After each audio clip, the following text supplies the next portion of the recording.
İsimler turunda сөйләшәбез. Бүген радио тыңлаучыларыбыз белән исемен матур кемнәр куйган дидек. Һәм безнең радио тыңлаучыларыбыз берсеннән-берсе уздырып SMS-лар юллыйлар. Укыйбызмы? Укыйк. Әйдә үзебезгә кагылганнан башлыйк әле иң элек. Әйдә.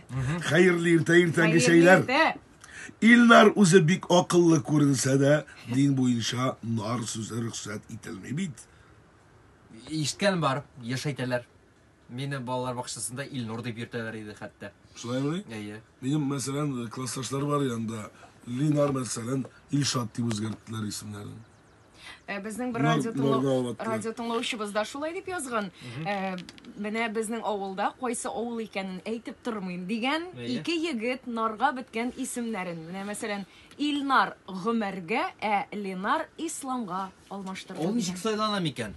Ул кызык. Син бит инде менә ияләшкән Илнар һәм синең холкың бер төрле, менә син үзеңне Илнар дип таныйсың, анда син Хобана, Гомәр. Хобана. Бу сиңа гына түгел, синең ияләшәңдә булучыларга да кыен тегәм. Ияләшкән бит инде мәсәлән, без мәктәптә укганда.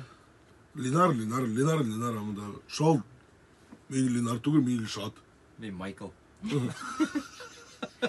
Барбер вакыт үзенә килешли ияләшәсең. Ияләшәсең әлбәттә. Танылган артистлар да бит исемнәрен үзгәртәләр. Башта ничектер кыен була, аннан соң инде ияләшеп китәсең. Шулай бит? Бар бит андыйлар да. Кайберәүләр кияүгә чыккач фамилия үзгәртмәгән булып йөргән булалар шунда. Нигә? Танылган минем фамилия дип.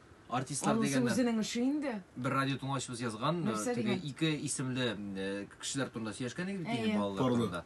Парлы исемнәр. Мәсәлән, Киркоровның кызы Алла Виктория дигән. Татарларда андый исем әлегә юктыр дигән. Белмим, мин Киркоровка тиңләшергә киңәш итмәс идем.